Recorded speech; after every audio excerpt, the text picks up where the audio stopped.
নমস্কার বন্ধুরা, মৌসুমি হেসেল থেকে মৌসুমি। আশা করি তোমরা সবাই ভালো আছো, আমিও ভালো আছি। আমি অসুস্থর কারণে তোমাদের সামনে ভিডিও নিয়ে আসতে পারিনি, রান্নার ভিডিও।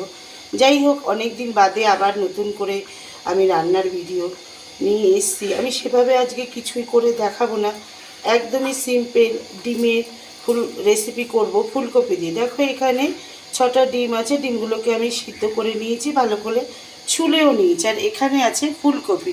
ফুলকপিগুলোকে নুন হলুদ দিয়ে আমি সিদ্ধ করে নিয়েছি। চলো রান্নাটা শুরু করা যায়। দেখো, ডিম ভাজাগুলো আমি বসিয়ে দিয়েছি। আমি তেলটা গরম হয়ে গেছে, একটু নুন আর হলুদ দিয়ে ডিমগুলোকে ভেজে নিচ্ছি। তার সঙ্গে আমি ফুলকপিও ভেজে নিচ্ছি। দেখো, ডিমের সঙ্গেই ফুলকপিগুলো ভেজে নিচ্ছি। আমি কিন্তু আজকে ফুলকপি দিয়ে ডিমের একটা রেসিপি করে দেখাচ্ছি, একদমই সিম্পল ঘরোয়া মশলা দিয়ে। আমি যেভাবে করছি তোমরা অবশ্যই এইভাবে করো।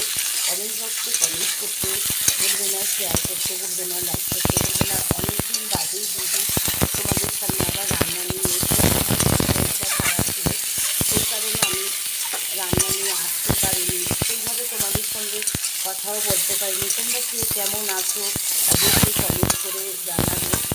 নিয়েছি নুন, ধনের গুঁড়ো, স্বাদ মতন চিনি, জিরের গুঁড়ো, লঙ্কার গুঁড়ো আর হলুদের গুঁড়ো। আর এখানে নিয়েছি আদা পেস্ট, লঙ্কা পেঁয়াজ রসুন পেস্ট। দেখো, লঙ্কা পেস্টও আলাদা, আর পেঁয়াজ রসুন আর আদা পেস্টও আমি নিয়েছি। এগুলো আমি একটু জল দিয়ে মশলাটা। দেখো, আলুগুলো ভাজা ভাজা হয়ে গেছে। আমি কিন্তু সাদা জিরে আর পেঁয়াজ ফোড়ন দিয়ে আলুটাকে হালকা ভাজা ভাজা করে নিয়েছি। এবার মশলাগুলো যে আমি রেডি করে রেখেছিলাম সেই মশলাগুলো আমি দিয়ে দিলাম। দেখো, দিয়ে দিলাম আদা পেস্ট, লঙ্কা পেস্ট, পেঁয়াজ রসুন পেস্ট আর শুকনো মশলাগুলো আমি জল দিয়ে রেডি করে রেখেছি, সেগুলোও দিয়ে দিলাম।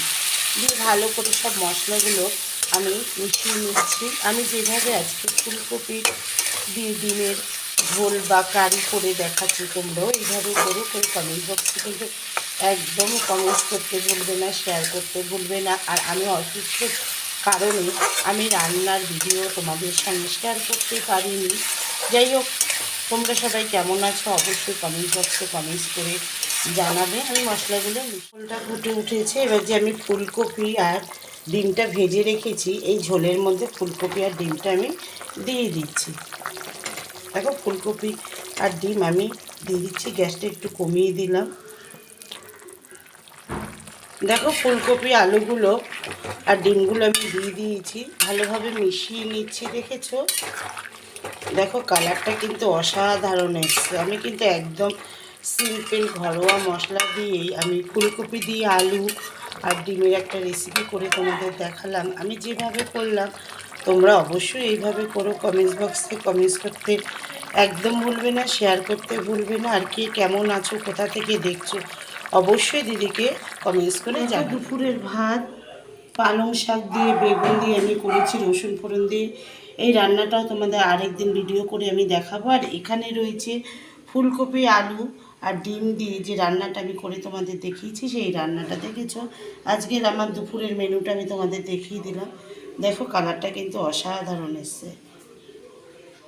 আজকের মতন আসি, নমস্কার। সবাই ভালো থেকো, সুস্থ থেকো, টাটা।